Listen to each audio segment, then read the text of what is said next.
Welcome back to Clash of the Rams, a sports talk show. Davison Perez here alongside Jeremy Hayes and Eric Russo. The Celtics have started the season even Steven. After just 2 games, they are a 500 team, in large part to the play of Rajon Rondo, who played in the season opener at just quote-unquote 82% and nearly went for a triple-double against the Brooklyn Nets.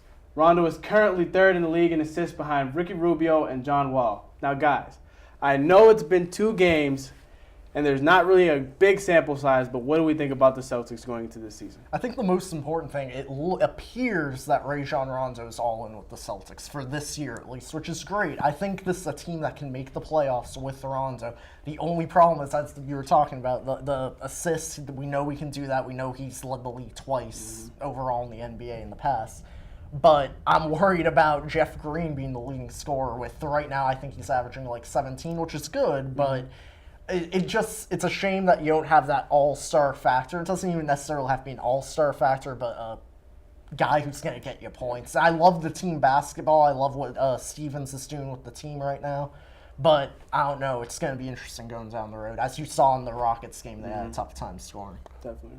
I was encouraged by what I saw on opening night. I think they played a tremendous game. Obviously, the second game didn't go as well. But I think when you have Rondo, somebody who's going to be a free agent, he needs to play to the best of his ability all year long. And if he's going to be here all year long, that means you're going to be pretty good. When you have Rondo leading your team, he's going to win you games. And if he's going to be all in, like Jeremy said, that's good news for the Celtics. I think they have a nice young core that are all good players. That starting 5 is pretty good. It's with Avery Bradley and Jeff Green and Sullinger and Olynyk. That's a good starting 5. That's, to me, good enough to make the playoffs. A lower seed, a 7-8 seed, they're not going to make huge noise. Right. But I have started to come around that I think that this may be a playoff team. And the thing is, I am totally with you guys about Rondo. Rondo is an all-star in this league. He's back.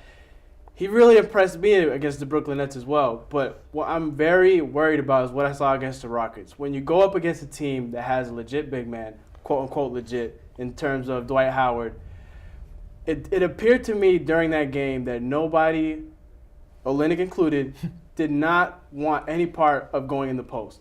Everybody was on the perimeter. I have no problems about the perimeter defense. They have Avery Bradley, they got Rajon Rondo. They have guys that can stop the wing players. I have no worries about that, but my worries are down low. And the fact that Kelly Olynyk feels that he is the next Larry Bird, as I said in a previous show, and he's always around the three-point line trying to shoot an ill-advised 3. There was just poor clock management against Houston. Again, it's only 2 games, so it's only a limited amount that we can actually tell from this.